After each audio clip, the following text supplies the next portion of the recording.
Hi, good morning, good afternoon, good evening from wherever you're joining us. Welcome to Discussion Corner with Favor. Today, the 14th day in the month of June 2020. And today, we are going to be discussing health matters. And like I always say, I'm your host, Favor. I am. But today, I won't be your host, but I'll be co-hosting the program because I have someone to host the program with me today. And we are going to be looking at public health. We are going to be looking at personal hygiene, and we are going to definitely touch different aspects of health issues. And we have doctors in the building to discuss this topic with us. So I will be introducing my host for today in person of Mr. Rai Naala. Good evening, Mr. Rai. Hi, good evening, viewers at home. Good evening, Favor. Thank you. It's good to have you on the show today. Thank you for joining us. Thank you for having me. All right. You're going to be doing the introduction of the doctors in the building. And so at this point, I will be handing over to you because I'm just going to be co-hosting with you today. But I can't see the doctors here in the room. Yes, you have to introduce them before they come up. Okay, this evening we'll be having with us Dr. Femi. He's a public health specialist with the Gates Foundation. He'll be joining us live from the United States of America. Welcome, Doctor. Thank you, Emmanuel. Nice to have you here. Also, today, welcome, Doctor. Thank you, Favor. Also today we have in our midst Dr. Leonard Okechukwu Riebulu. He's a medical doctor in Federal Medical Center, Enugu.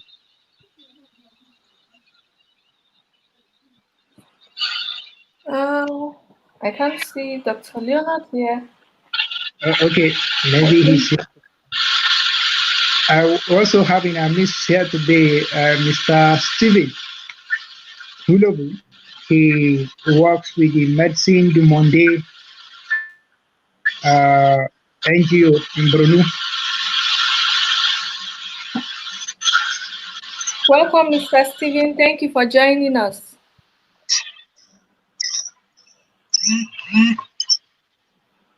The network really seems to be bad. I think network is really bad. Yeah. Hello, Mr. Stephen. Can you hear us? Okay, Mr. Rai, you can go ahead and okay. You will be back later. Okay, Doctor, I think we have a very good network because probably you are joining us from the United States of America. I think Nigerian network seems to be talking sometimes. We're not lucky today. Okay, Doctor, just like our host has introduced this event, basically we'll be talking about public health issues. We'll be talking about personal hygiene, public hygiene, and of course, the impact of multinational pharmaceutical companies in the country, in Nigeria to be precise. So, Doctor, Since the outbreak of COVID-19, a lot of people have now become so conscious of how to really maintain public and personal hygiene. I want you to throw more light as far how should we really take good care of ourselves and our environment in the presence of this COVID-19 so that we can actually be safe and also contribute to flattening the curve. Yeah, thank you, Emmanuel. So basically, I think we have to look at this in two ways.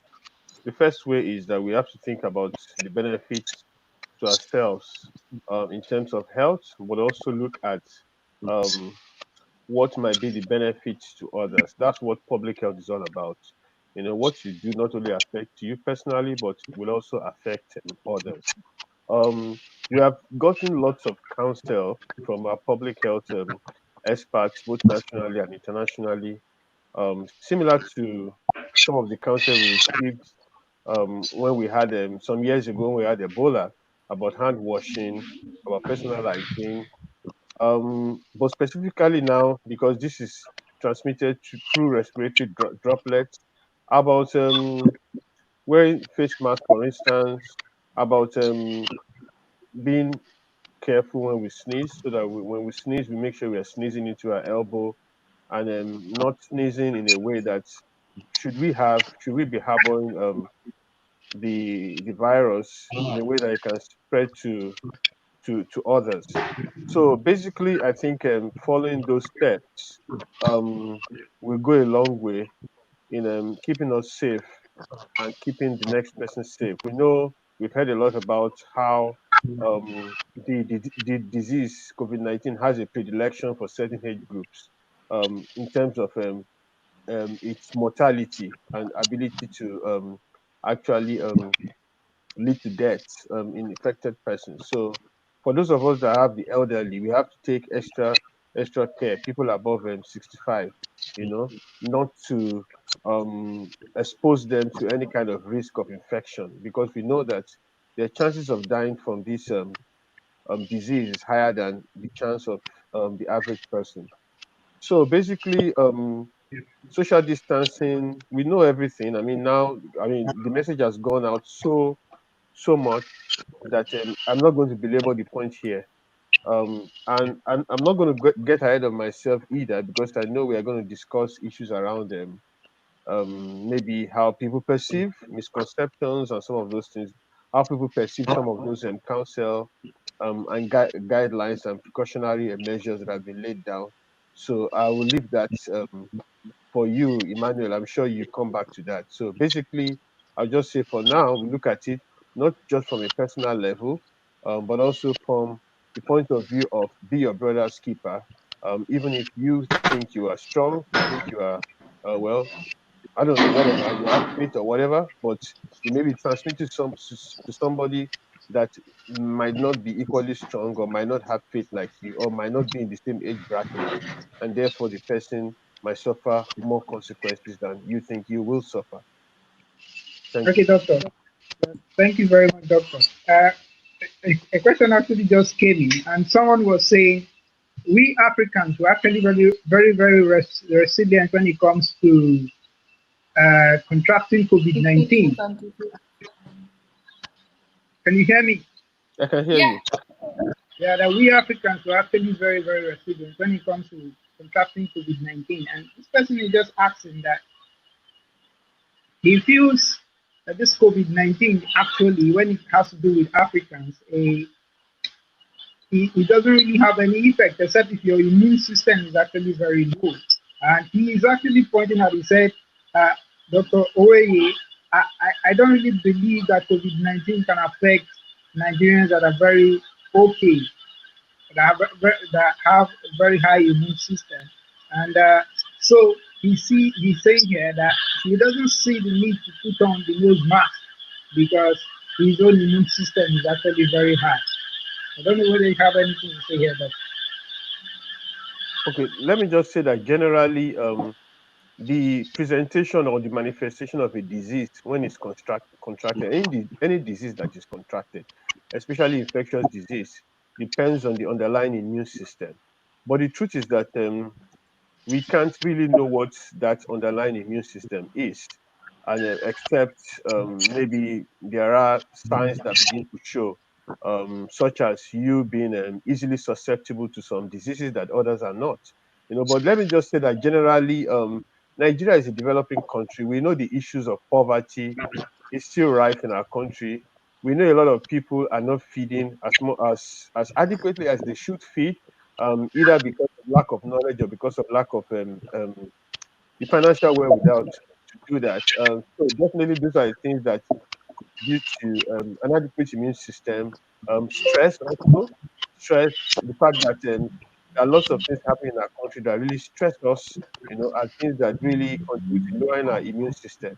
So I would just say that this person should put all that into consideration, before it comes to the conclusion about whether he thinks his immune system is adequate or not.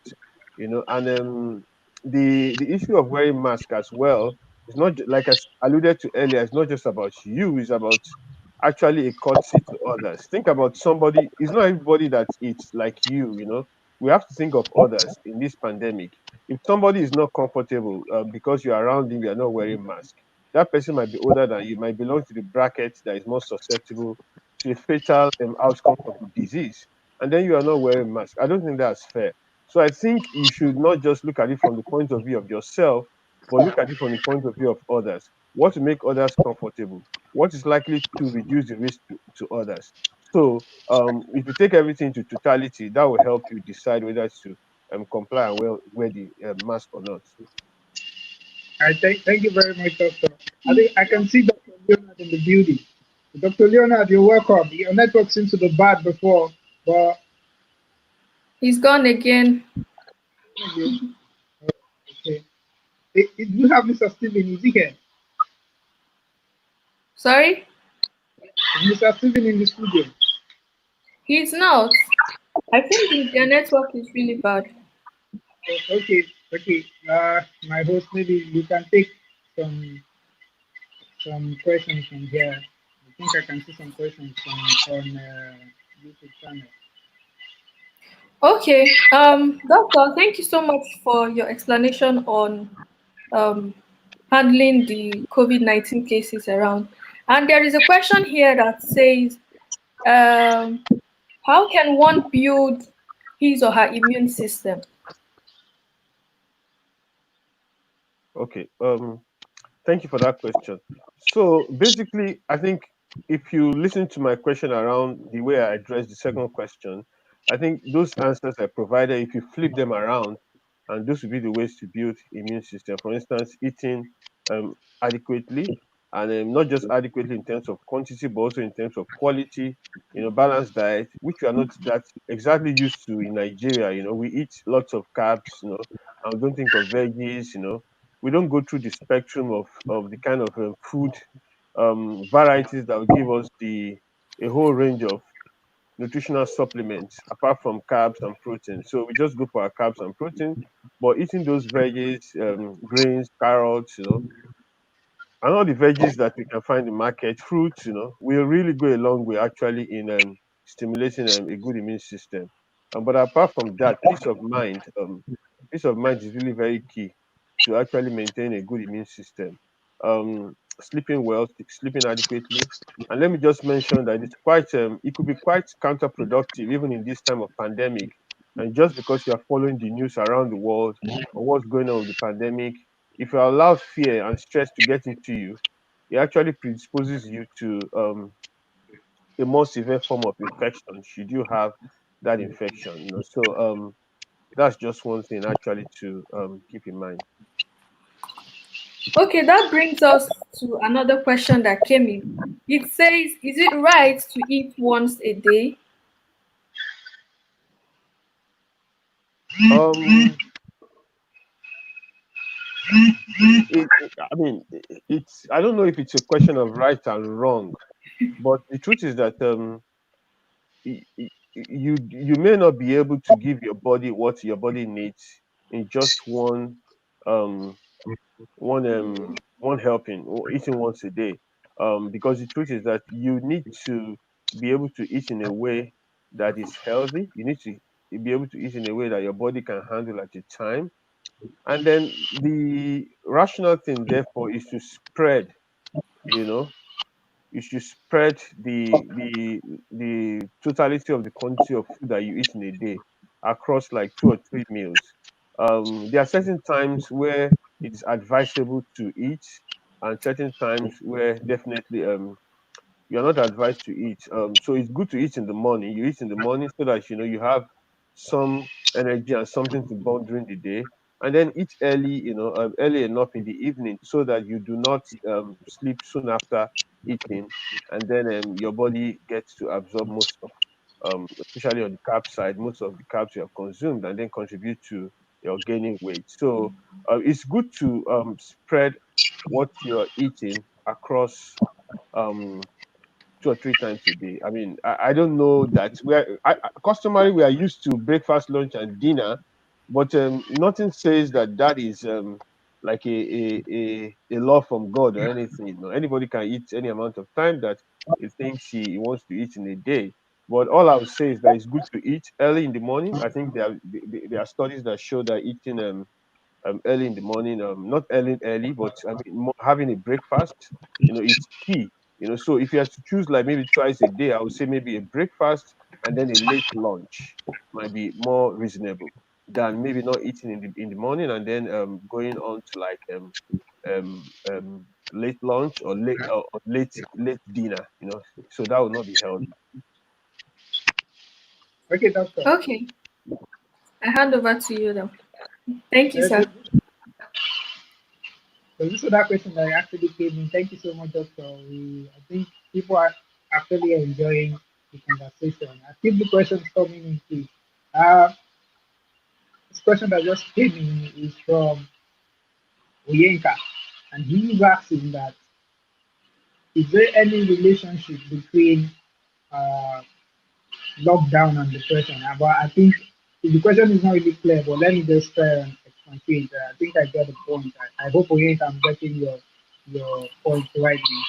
As a result of this lockdown, a whole lot of people uh, lost their businesses, some even their jobs, and because of that, now they are having challenges when it comes to finance, and that is actually key. Though here in Nigeria, about 27 billion was actually set aside by the government to actually checkmate some of this effect of COVID-19, and we actually have seen that this money will not actually properly utilized. So at the end of the day, even these people, the palliative will not actually get to them. So I think this question is actually centered around now that the curfew is being relaxed and everyone will be going back. Some of them that have actually lost some things. Now they seem to be dealing with depression. How is there any medical way that depression can be handled, or what do you have to say about it?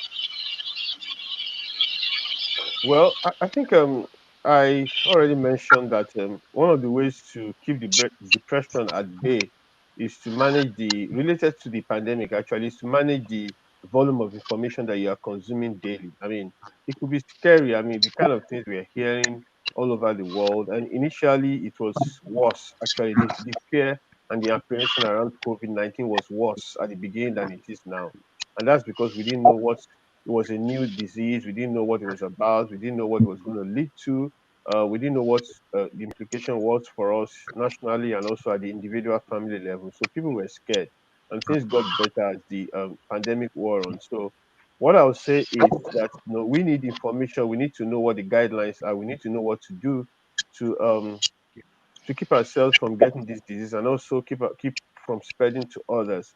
But we need to balance this with actually telling ourselves what is the basic minimum of information that we require um, every given day. And therefore, when we've gotten to that level, that saturation, then we just stop listening because the truth is that the damage will have been done if we spend all our time just consuming um, an overly amount of information that at the end of the day, maybe even after the pandemic, begins to will have done some damage to our health. So we know there's a link between our state of mind and what goes on in our body as well.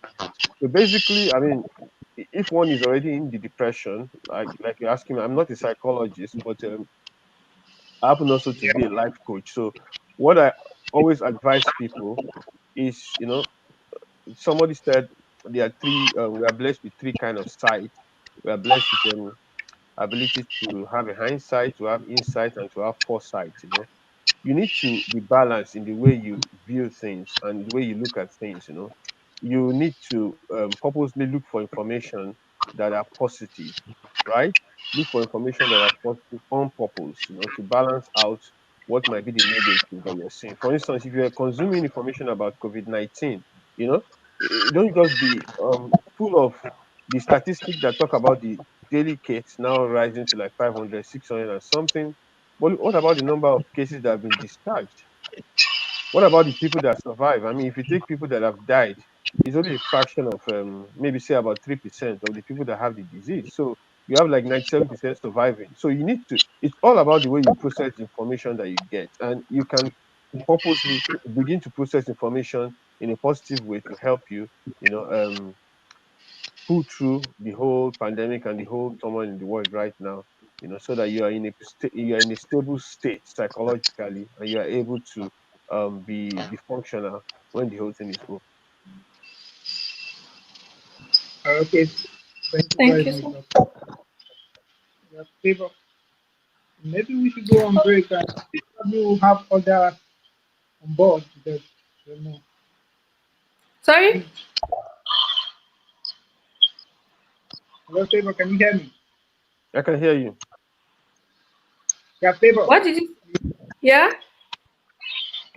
Yeah, Okay, I maybe. have a question here.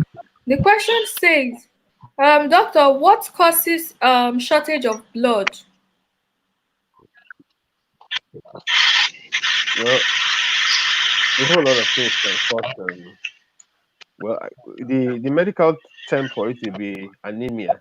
So a whole lot of things can cause anemia. Broadly, if you look at it, there are two routes. I think two major routes, if I'm not missing anything.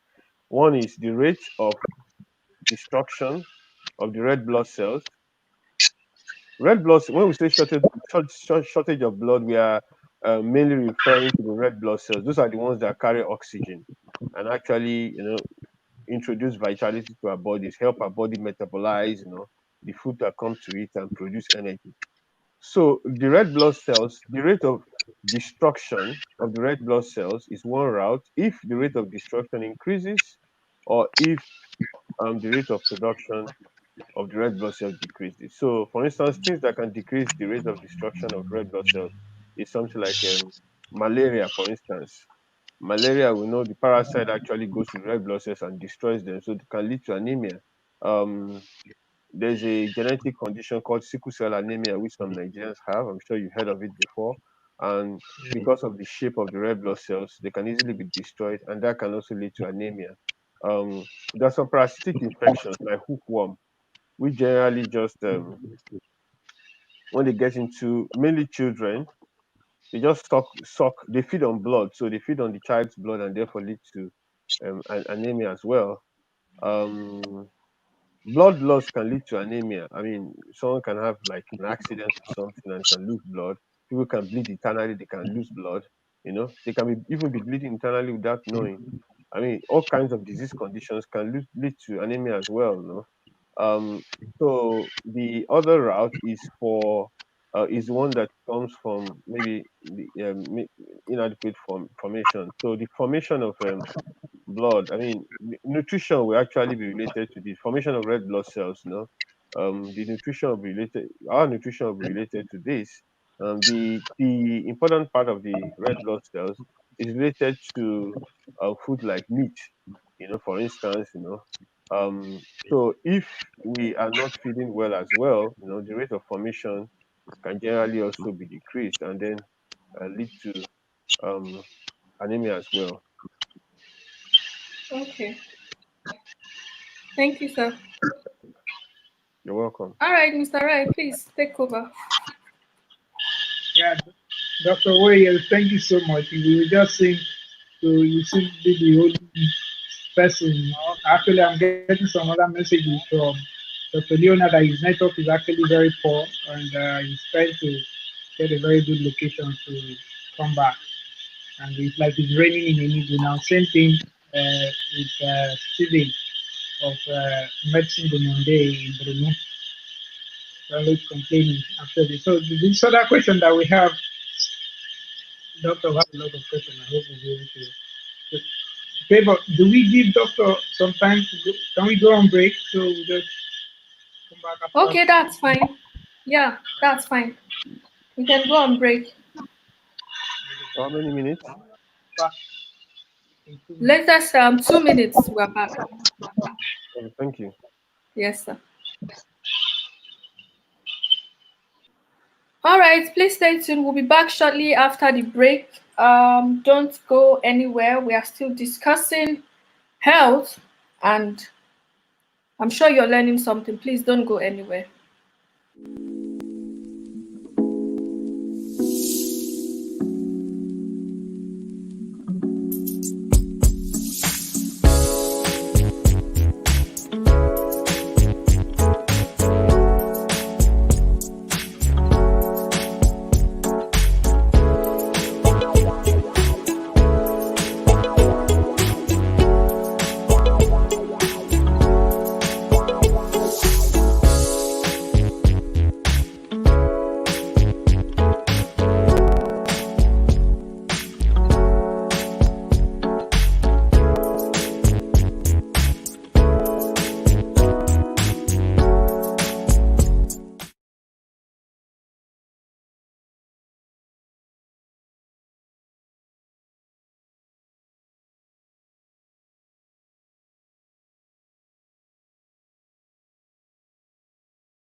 All right, welcome back. You're still listening to Discussion Corner with Favor, and today we are discussing health matters with Dr. Owoye, Dr. Leonard, Mr. Stephen, and the host of today, Mr. Rai.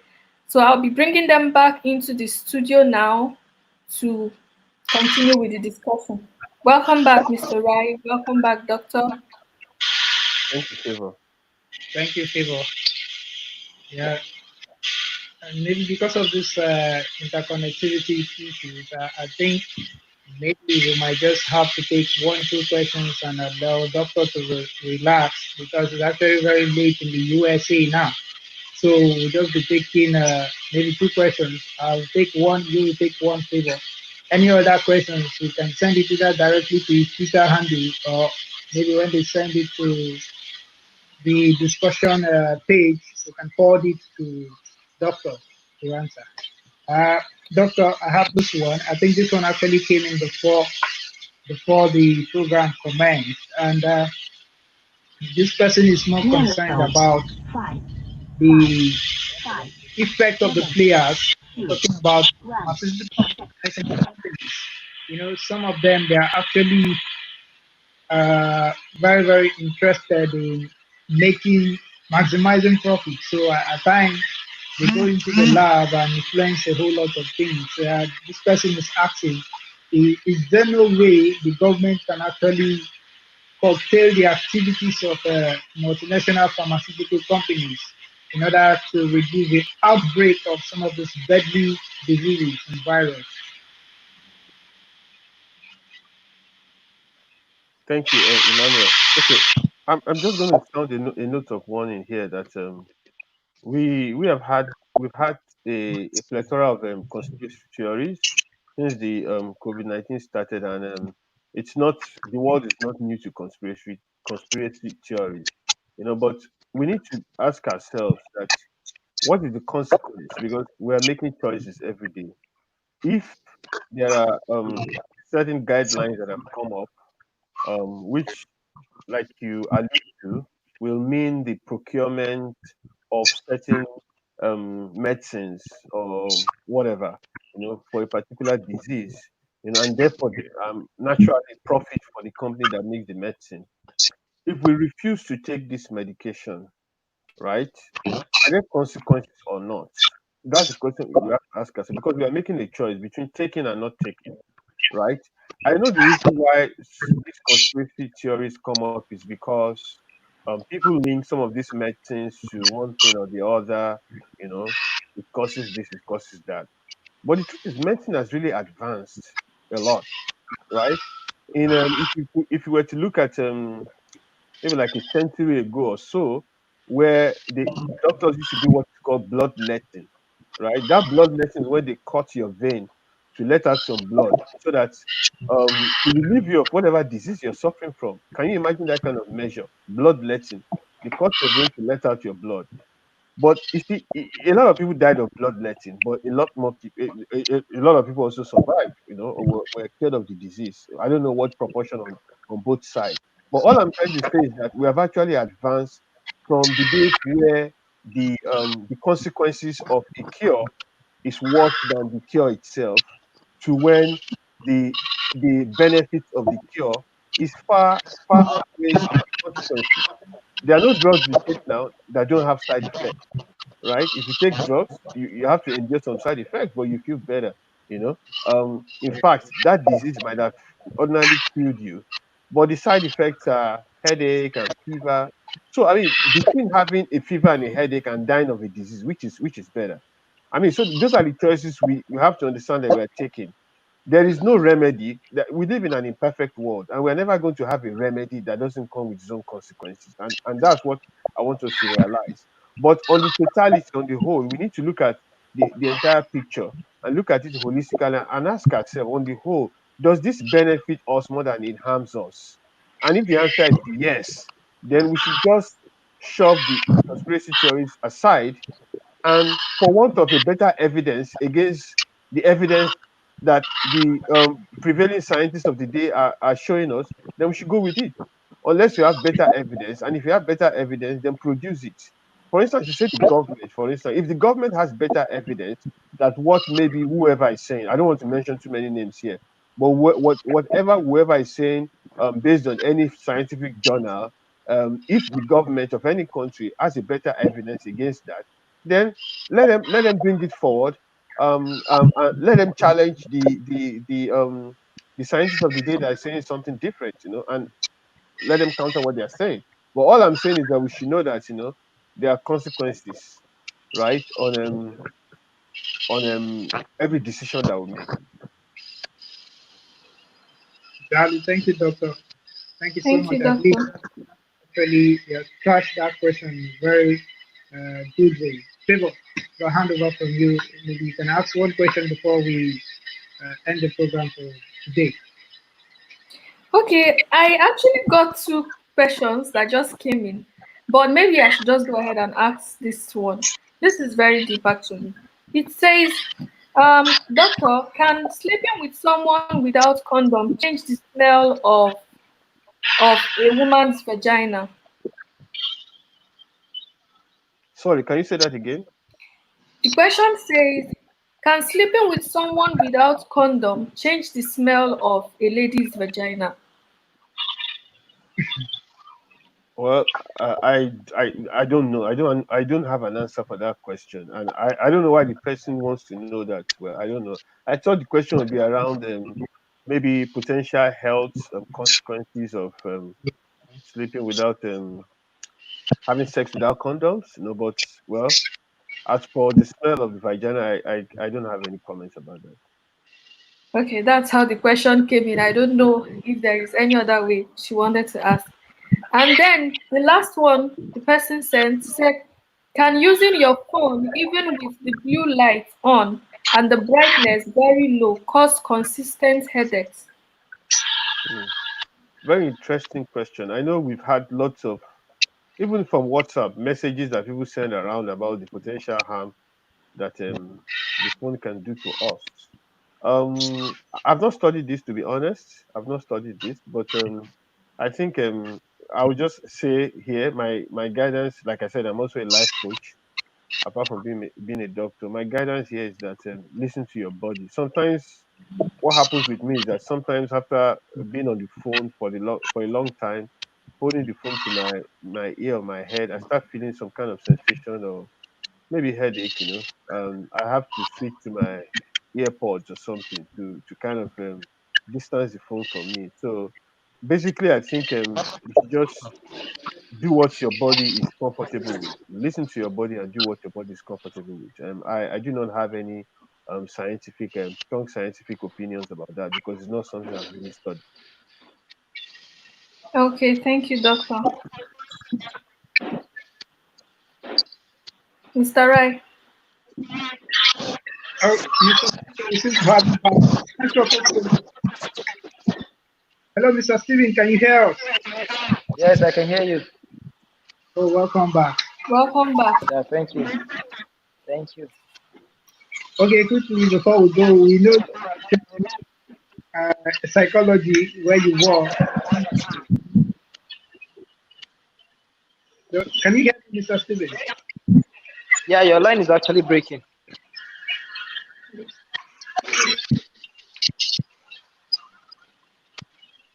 People, maybe we should just end. Hello? Just go ahead and ask the question. I think we can hear you. Yeah, I can hear you now. Okay, Just ask your question. okay, Mr. Steven.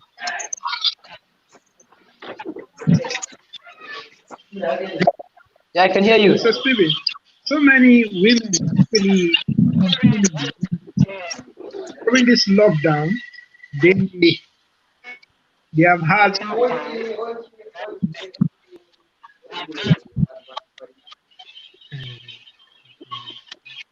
Okay, it's fine. right, doctor. Maybe we should just end the program here. We thank you so much for being with us here today. Thank you for your time. We really appreciate. Dr.